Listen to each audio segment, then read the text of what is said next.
This is the United Kingdom, where free speech is illegal. If you're a keyboard warrior, you're not safe from the law. It's hard to breathe, but that's alright. Hush.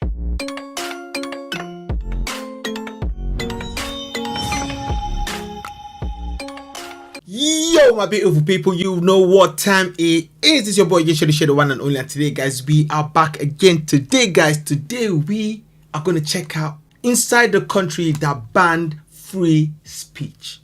Inside the country that banned free speech. You guys know what country I'm talking about, guys. Where? United Kingdom, of course. London. Unbelievable. United Kingdom with all the British values.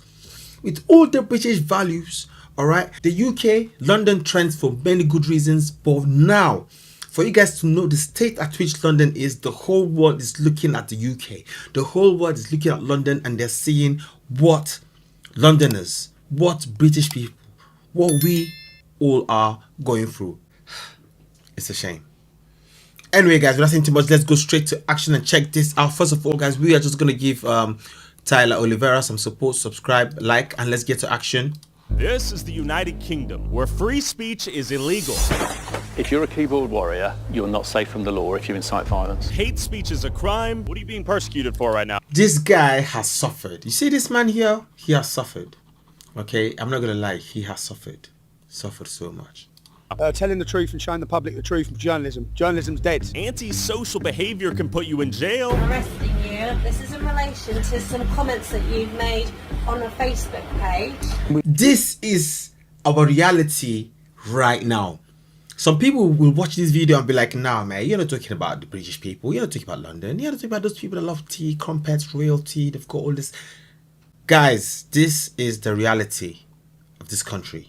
This is in relation to some comments that you've made on a Facebook page. Facebook. We do have dedicated police officers who are scouring social media. Their job is to look for this material. They're scouring the social media. You can scour the streets and find rapists, find murderers, find drug addicts, find drug lords. Knife crime is rampant, but you are scouring the social media.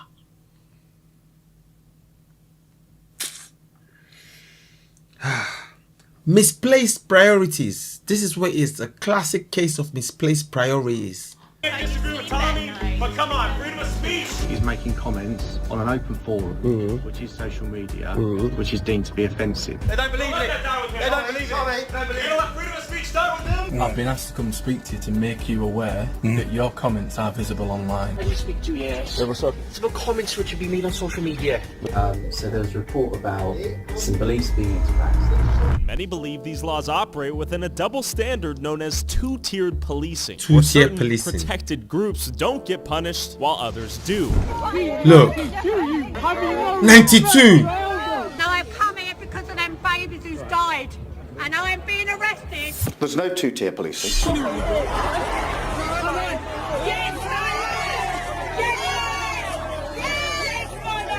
There is policing without fear or favour.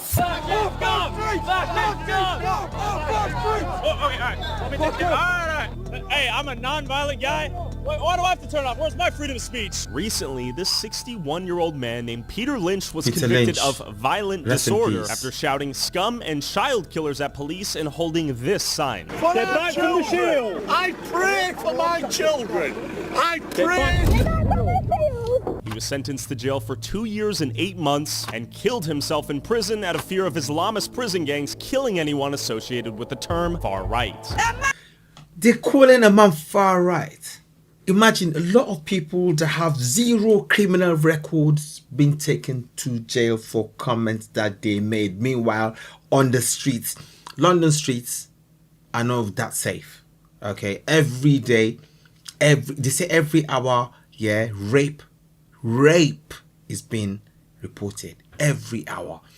Every day there are stabbings here, stabbings there, stabbings there. Yesterday, Remembrance Day, mass shooting, stabbing. I will never have another Christmas for what? For saying he's worried about our country. Are you mad? And these are thousands of Brits protesting the British government for two-tiered policing, mass migration, the death of free speech, the Islamization of England, and the unfair weaponization of the legal system to imprison journalists and activists like... charged with terrorism for refusing to give the police the password to his phone. In fact, charged with terrorism. Charged with terrorism. Charged with terrorism for refusing to give the police the password to his phone. In fact, you might have recently heard the name Tommy Robinson after he was blamed by the media and the British government, claiming he caused riots in Southport for video rants like these posted on Twitter. Children being butchered and murdered. Stop the boats. They're endangering the safety of our families. After a 17-year-old went on a mass stabbing spree, killing 3 little girls in a dance studio. The media told the British public that the stabber is 17, British, born in Wales and of Rwandan heritage. The suspect has no known links to Islam. And in turn blamed Tommy for the rioting that ensued. So do you denounce Tommy Robinson? Do you denounce him for inciting the rioting? By telling people it was a Muslim illegal I'm not going migrant? to denounce what? Telling people it was an illegal Muslim? Turns out just a few days ago they found an Al-Qaeda training manual in his computer teaching him how to build a ricin bomb. You fought this war on our shores. You brought danger on our shores. They're justified in their anger. Yes, there's a better way to do it, but they don't see no better way. Now, Tommy has as many supporters as he does haters, with entire counter-protests formed against him and his supporters. You are on... Can you see that? My pum-pum is open for refugees. Did I see that? Did I see that? Did I see that? My pum-pum is open for refugees. Blimey. You are on racist! F off Nazis.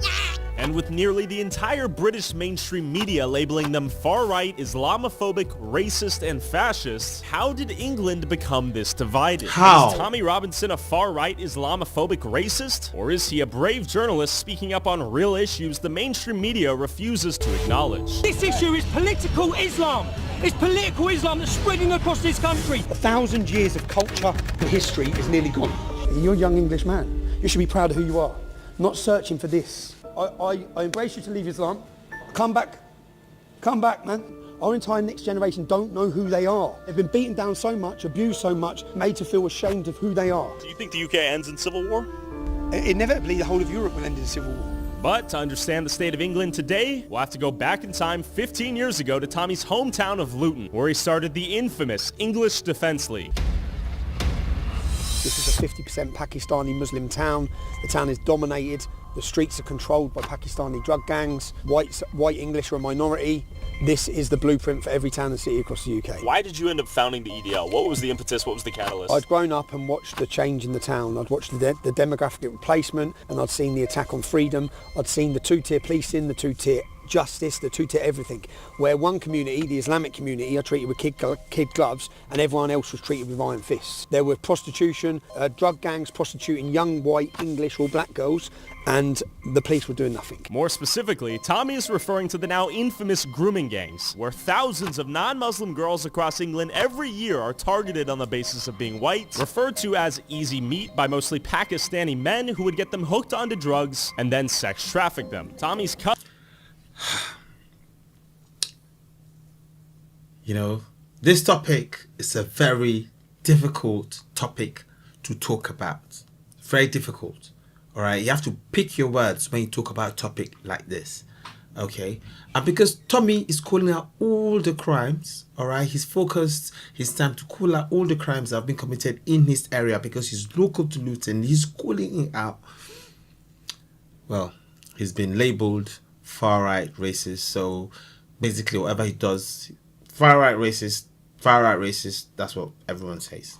Mostly Pakistani men who would get them hooked onto drugs and then sex traffic them. Tommy's cousin was a victim of these gangs. The British police didn't do anything despite knowing about the rapes, and the media would not acknowledge or report on the story out of fear that they would be called racist or Islamophobic. Tommy was, in essence, the first person to vocally speak up against these gangs. There are only 15-year-old girls that you know that you've grown up with that have been raped or pimped. You don't, so I don't expect you to understand the issues. These are all personal issues of yours. Personal issues in towns and cities like mine And they're not happening with the Sikh community, they're not happening with the Jewish community. And indeed, they're not happening with most Muslims. No, they're happening within the Islamic community. That's what I'm saying, that it's an Islamic problem. And when I'm just a simple person, so I'm just a normal person, but when I'm looking at, I have to look for where this hatred is coming from. And talking about these girls like they're statistics, they're not statistics. These girls are, well, whose daughters do you think these are? Whose sisters? They're ours. In working class towns and communities, for 20 years, our counsellors and the leaders from the Islamic community have conspired with the police to not deal with Muslim pimping gangs. They've allowed systematic rape of our youth by the fact of being scared to be called a racist. The police are literally scared of the Islamic community. I'd seen the dominance, I'd seen kids I go to school with, kids I grew up with converting to Islam, becoming part of jihadist gangs. 2013, I looked at the statistics by 2070, and I looked at all the demographical change. The white and black community were going to increase by 1.3 to 1.4%, yeah? The Bangladeshi and Pakistani community by 70 to 80%. So that is how quick the whole town changed. Just whack. What's happened? So where you might be in a community where you think there's not that many Muslims, but they've all got 5 or 6 kids. So go to the local school in that community. So it might be a majority non-Muslim community, but when you go to the lower school, it's all Muslims. Okay. Yeah? It's the birth rate of the Muslim community, which is a ticking time bomb for Europe. Why are you concerned with the Muslim community and its growth? Because of the jihad, the non-integration, the segregation, the hostility, the violence, the grooming, the rapes, the prostitution, the heroin, all of these problems, female genital mutilation. There's so many problems that come out of that community which the government just don't deal with. It's a no-go zone for non-Muslims, yeah? It's a whole entire massive area. And it started off when I was little as a little area. Now it's just massive. This town will never be English again. Say that out loud. All the history of Luton town, this is now an Islamic town. And if this were a Sikh town, would you have the same problem? I wouldn't have a problem, no. Tell me why. No, because the Sikh community integrate, assimilate, and they work very hard. There's no dominating gangs. They're not attacking our culture. In fact, they integrate and they become British. And unfortunately, that's not every Muslim, of course. Look, I'm not saying every Muslim is a problem, but I'm saying... Okay. See, he's balancing it out now. He's balancing it out now. Okay, listen to him clearly. He's balancing it out now.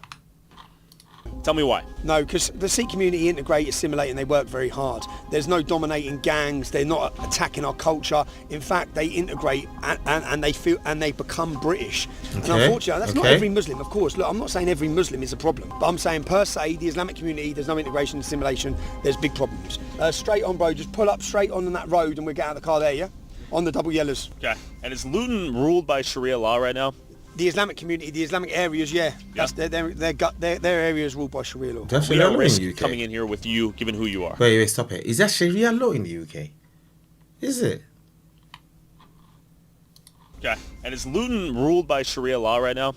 The Islamic community, the Islamic areas, yeah. That's their areas ruled by Sharia law. Are we at risk coming in here with you, given who you are? We are at risk, but it's 10:30 in the morning and a lot of them don't get out of bed. So we made our way into Luton, Tommy's hometown, and where he's public enemy number 1. What are you trying to say?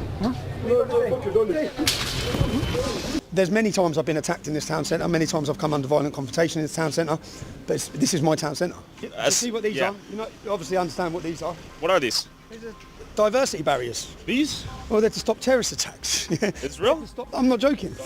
They're diversity barriers. This will go straight back up now, and these are to stop cars coming through and mowing everyone down. Okay. And we have these in every town centre.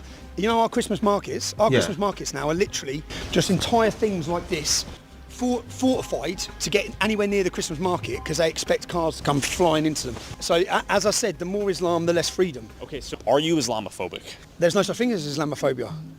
Phobia is an irrational fear. Sure. All the things I talk about, when you pick up the Quran, there's 100 verses in the Quran which incite violence against non-Muslims. There's 4 verses in the Quran that say that Muslims can take non-Muslim women as sexual slaves.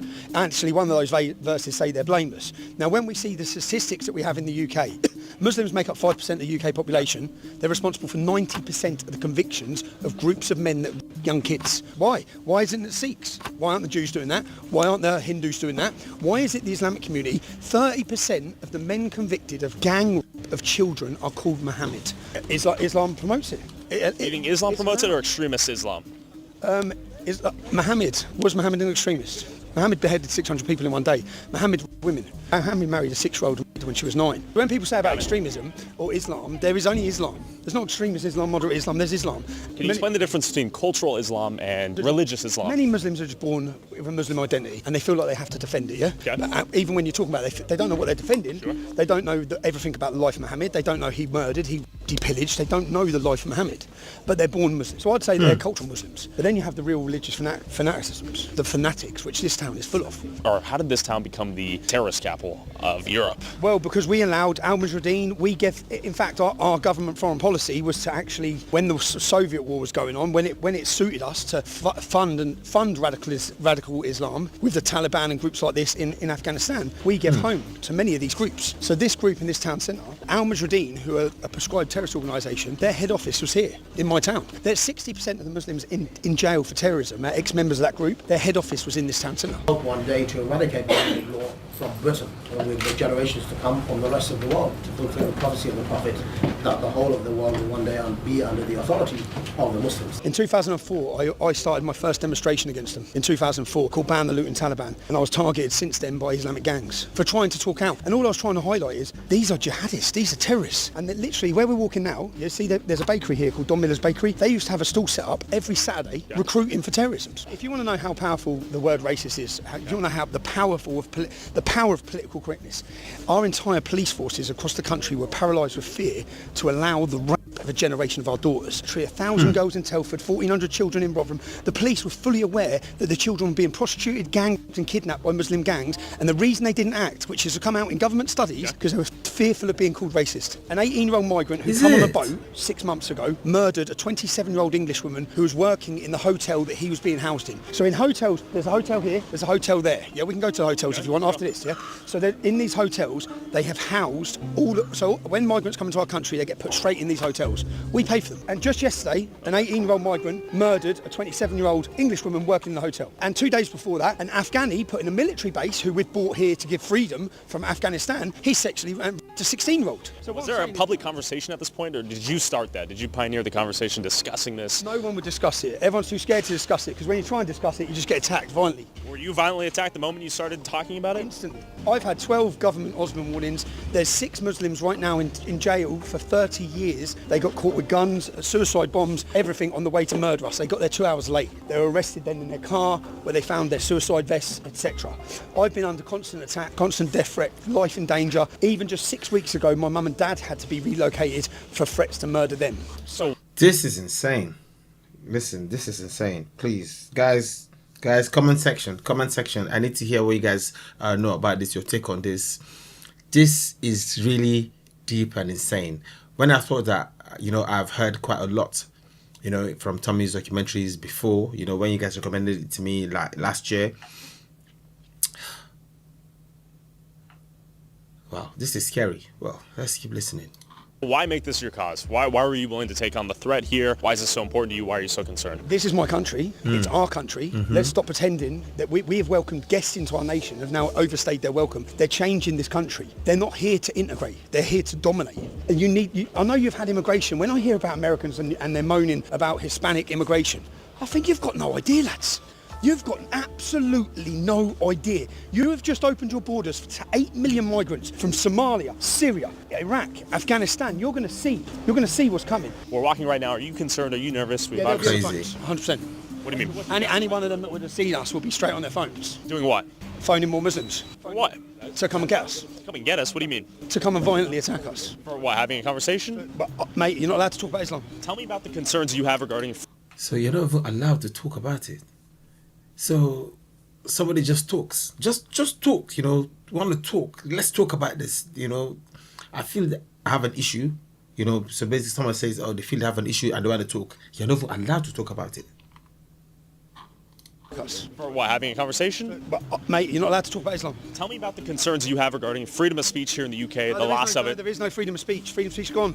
Stop pretending it. There is no freedom of speech. We live in a post-free speech era. But the problem is the goalposts keep changing. So some people celebrated when it was me losing my freedom of speech, yeah? When they were censoring me, or because I speak about Islam, but then they started censoring doctors, nurses, yeah, scientists. We're talking about COVID. We're talking about everything. So here's the Discover Islam Centre. So they're not going to be happy with... Explain the significance of Discover Islam. It's a charity shop that was opened in order to convert the town to Islam. Hey, bro. Hello. I'm all right, man. How are you? How you doing?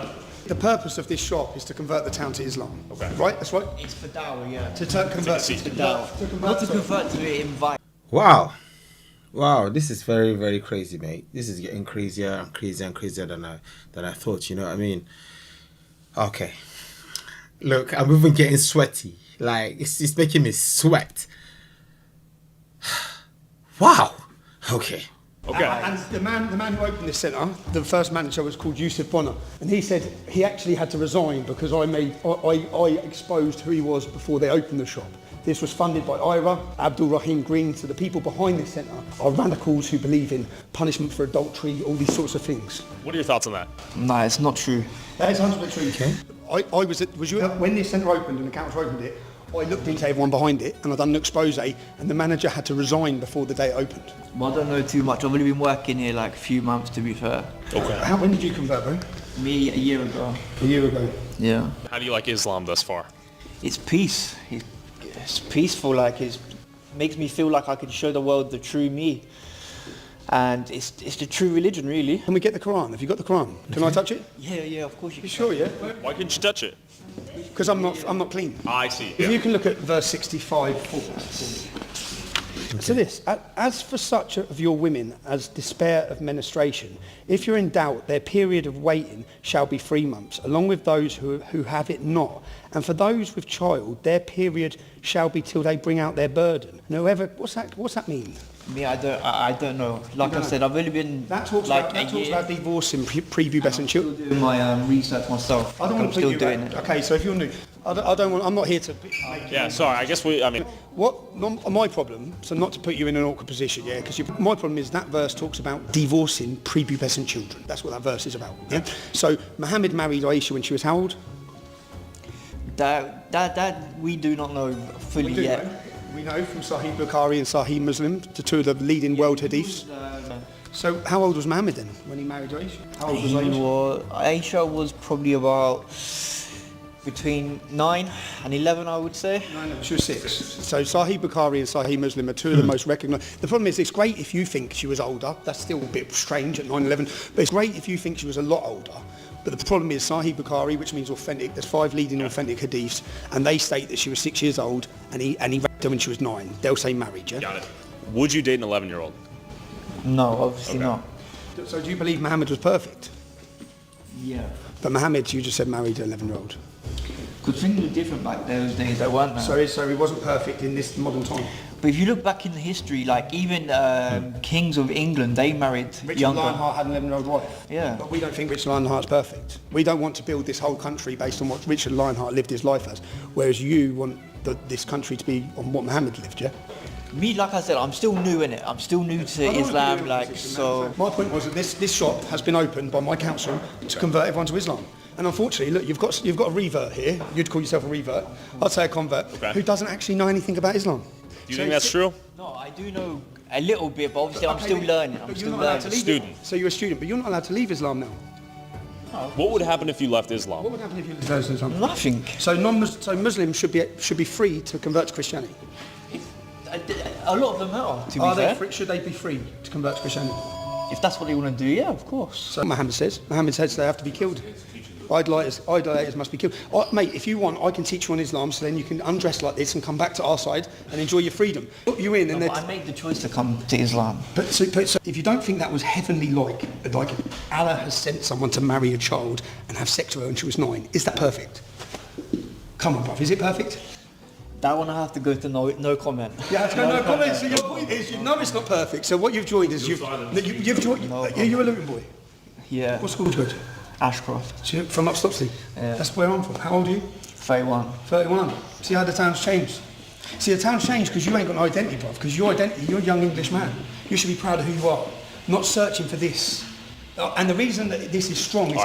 Yeah, I mean, okay, still, if somebody, decides to choose any faith, it's their business. If somebody decides they want to jump in a lion's mouth, it's their business. If somebody decides they want to go to paradise and they walk towards paradise, it's their business. If somebody decides to eat fish, it's their business. If somebody decides to eat poison, it's their business. I can tell them, oh bro, you're eating that fish. you're allergic to fish, or bro, you're eating poison, it could kill you, bro, this. But I will never tell someone, stop this, don't do this, move to this place, change your opinion. No, everybody has a right to their opinion. He decided his opinion to be that. He decided that for himself. All right, and then all we can say to someone, for whatever decision they've taken, yeah, whether we support or not, good luck. Like, you support them, good luck. You don't support them, good luck. Like, at least people need to enjoy their freedom. But to be honest, as a Christian, I have my Christian views, because Christians, we have a certain view that we think, but we still allow people to be free. Islam has a strong sense of identity, and we've lost our identity, and we've lost our community, and Islam gives them this. Go to verse 424. Yeah? He's got a verse. 424. And all the married women are forbidden except those captives whom your right hand possesses. It is a degree of Allah for you, lawful to you are all beyond those mentioned, so that you seek them from your wealth in an honest wedlock, not debauchery. And those of whom you seek by marrying them, give to them. So all of them who are captive, this is the verse, there's 4 verses that tell Muslims clearly that outside of their 4 wives, they can take non-Muslim women, our daughters, as sexual slaves. That's why I have a problem. Bro, I embrace you to leave Islam. Okay? Come back, man. Okay, Tommy, question for you. Yeah, let's say you have a Bible verse that says, you know, stone the gays or something like that, Sodom and Gomorrah. Would there be an argument to be had that you shouldn't? The verse is stories put together. This is the exact word of Muhammad, and it must be taught. And there's no messing with this. I like how Oliveira is trying to balance things out, okay? Because some people feel their religion is perfect, okay? But then you can pull out verses in different religions to show some imperfections. Well, looks like imperfections, but then they say you need a deeper understanding to understand things. But what I would say about Oliveira, big up to him for trying to balance things out and trying to be unbiased. Neutrality is very, very important. Would there be an argument to be had that you shouldn't? The verse is stories put together. This is the exact word of Muhammad, and it must be taught. And there's no messing with this. This can't be changed. Muhammad was perfect. As I said, Muhammad was perfect. Was he perfect? Married a 6-year-old? No. Murdered. Do you know how he met his wife Sophia? Do you know how he met his wife Sophia? No, look into it, bruv, because he beheaded her husband and he beheaded 600 of the tribe. And the night of beheading her husband, he married her. And where's that information? That is in Ibn Ishaq's biography of Muhammad. Again, the most recognised biography of Muhammad you'll ever get in the world, written by the biggest scholar in the world, Ibn Ishaq. And in there it says in black and white, the tribe, the Cayuba tribe, surrendered. He beheaded 600 of them in one day. And then that night he took Sophia as his wife. Now what Muslims say is he saved her from a life of rape. But he raped her that night, bruv. That's no perfect man. Anyway, I'll let you go. Now, after having this chat, Tommy and I dipped as we were concerned the local gangs might pull up and jump us given who Tommy was. But one of the journalists trailing us stayed behind and asked this guy why he converted in the first place. Okay. So basically the reasons were because my dad actually follows Tommy Robertson, and him hating Islam so much got me interested in Islam to find out why they hate Islam so much. Sorry. Yeah, Tommy's just turned up to the centre, bro. Nah, he's just jumping in his car now, but he's made the video. Sorry. Yeah. He doesn't know who he is, he doesn't know where he's come from. That is our entire next generation. Our entire next generation don't know who they are. They've been beaten down so much, abused so much, made to feel worthless, made to feel ashamed of who they are. Now, when Muslims are telling us openly, the reason I'm doing this is because the book says this, we have to take them seriously, and we have to look and explore what are the teachings of Islam? What does Muhammad say? Who is Muhammad? You see, when I started looking, he doesn't know anything. He doesn't know. He doesn't know anything about Muhammad. We put him on the spot, yeah. We put him on the spot, but he doesn't know anything about Muhammad. Sure. What does he do? Here he is to tell people to join Islam, sure, but he doesn't know what he's talking about. This was pushed by my council. Yeah. My local council opened this. All my local leaders of the council come down and had a big photo, and when they've done that, I'll dig it up for you. Okay. I researched into who was behind it and proved they're all terrorists. The leader of this, Yusuf Bonner, said that he will not rest until Islam is brought into every home in Luton. Well, guess what? I'm from Luton, and we don't want Islam in every home in Luton. Okay. This is our town. We don't believe the objective is for them to conquer and pillage? Well, no, they'll tell you the objective. Now, Tommy. Come on, because there'll be more. I told you. Yo, my name's Hassan. Hey! Luton represent! Yeah. In another 10 or 15 minutes, this road will be... Oh, that's crazy, man. That's crazy. Wow. Wow. Like, there's just so much going on. Just so much going on. Okay, anyway. Patience, guys. Enjoy this video. Patience. Swarmed with Muslims. You actually think so? Oh, I know so. And what is their objective? To defend the precepts of Islam? Yeah, to kill you? They had to kill me, to stop any criticism of Islam, to stop someone showing someone like that what Islam is. Well, what you did was basic media literacy. You pointed to some concepts, some verses. What do you mean you're not allowed to? Did they not read the book themselves, or did they say it's a non-literal interpretation of the works and you shouldn't take it? You're not allowed to talk negatively Muhammad or they want to kill you. So straight over here to the left, bruv. Got it. Left. Yeah. So basically, this is the future of Great Britain. Yeah, halal, cash and carry. Arabic. Well, where are we? If you I would say we're in the Middle East. This is my hometown. This is my hometown. And was it always this way? No, it wasn't, no. So you grew up when this was a British town? I grew up when there used to be a McDonald's there, and I used to come down here with my mum. You used to have fish and chips here? You used to have fish and chips. Look, I grew up here, mate. Okay. This town, the whole town, it's gone. The whole town's gone. Have British people fled the town? Have they left? Have they said, I no longer belong here? Left. Everyone in my generation has left. I haven't got a single friend left in this town. Out of my generation is deaf. You're not allowed to criticise. He's talking about, yeah, you can leave Islam. No, you can't. Leaving Islam is punishable by death. What if he left? Go right here. If he left, he'd be bullied, attacked. He can't leave. He knows he can't leave. Is that road we just drove down? Yeah. Walk through there, and that is a microcosm of the future of Great Britain.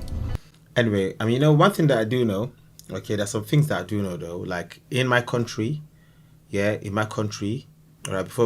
before I thought that Islam was from Nigeria, I never knew, because we have Christians and Muslims, okay. In my country, what we know is that Muslims never convert. They always remain Muslims. And some Christians have become Muslims. They try to convert. That is a story for another day. They try to convert and they have to leave town. And there are some Muslims that I know in my country. I mean, I don't know them personally, right? She likes a Christian guy. She wanted to get married to him. She had to run away. And I know that Muslims are very strict with their religion. They don't like mixing with other faiths, okay? That's just common knowledge. That's just general knowledge, common knowledge. We grew up knowing all of those things. So we just know how to be like, okay, you know what? These people of this faith, they like to act this way. We allow them to be them. And there's something that we're all taught that's very important. They say, never talk about religion with a Muslim. As a Christian, we don't talk about religion with Muslims. If they bring up conversations about Islam or Christianity, we just change the topic. We're like, no, we'd rather not talk about that, because a lot of times it doesn't go down well. Okay. Now this is Nigeria I'm talking about, not the United Kingdom. So that's as I'm hearing things like this in the UK, I'm like, okay. Yeah, it's Islamic. I'm just here to explain to you as an American, these centres are opened in every one of our towns, and the purpose of these centres, which are funded by our local Labour councils, is to convert the town to Islam. So the local Labour political party, which is your Democrat party, are funding the conversion of the town into an Islamic ghetto like this. And what comes in an Islamic ghetto like this? Is it freedom? Are the women free? Can women walk down here at night? Could an English woman walk? What would happen? They'd come under attack. They'd be sexually harassed. So if he was an imam, you'd have got the real answer out of him. Yes, they want to kill homosexuals. Yes, they can take non-Muslim women as sexual slaves. They're allowed to. That's halal. We're allowed to do that. That's another mosque. Cockney Community Luton. Madrasas. So they stop going then to British schools. That's a school. So then their whole life, and there's interviews with Muslims. They're self-segregating. There's interviews with Muslims here that I can show you online where they say, well, I left school and I've left school and I've never met a non-Muslim. So they haven't even met a non-Muslim. Yeah? Here in Luton, in England. Here in Luton. Why even come here is my question. If their goal is to recreate where they... To dominate the world. Do you think the goal is truly world domination? Islamic. Islam splits the world into two, the House of War and the House of God. Yeah? We're the House of War until we're fully converted to Islam, and then we become the House of God. I need to really, talk to someone about this, like maybe talk to a Muslim friend about this and ask them questions so I can hear what they have to say, because, it's good to get sources from like different places, okay? I think I need to do that, because now, it makes me want to know. I want to know, okay? I really want to know. Identity and culture of it is very powerful, and it's changing the face of this country forever. And who's going to stop it? Because our politicians ain't. Are we going to just sit and play the lottery with Great Britain's future and our children's future? Let's just see what happens. Let's just see what happens when Islam gets to 20%. No, let's not see. Because we know what happens throughout the whole of history. In fact, they're actually taught at which percentage to start war. War's coming. Whether we like it or not, we have 40,000 British Muslims on a terror watch list. 40,000. We only have 70,000 members in the armed forces. Do you think the UK ends in civil war? Inevitably, the whole of Europe will end in civil war. Civil war's coming. If there's even a war. If not, it's just going to be Islamic takeover. Yo. This is insane, okay? When I picked up this video, I didn't expect any of this at all.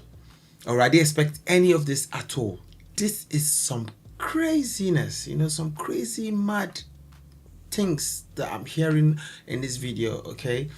And like I said to you guys, it's always good to verify information. So I have questions I'm gonna ask my Muslim friend. I have questions, or maybe I'll play this video for him and ask him, bro, explain this to me. Like, why is Tommy saying this? Okay, I'll say, bro, explain this to me. You are a Muslim, you are my friend, right? I need to know these things, because at this point that, you know, at this point, after hearing all of this like this, it's like, man, I want to know. Okay, I want to know. Anyway, guys, this is the end of part 1. Okay, we're going to get part 2. I'm going to catch you soon. Take care, love. Peace out. Oh, I love you more than words can say. You are me. Oh, you are the light that shine in my way. You are me. Oh, I love you more than words can say.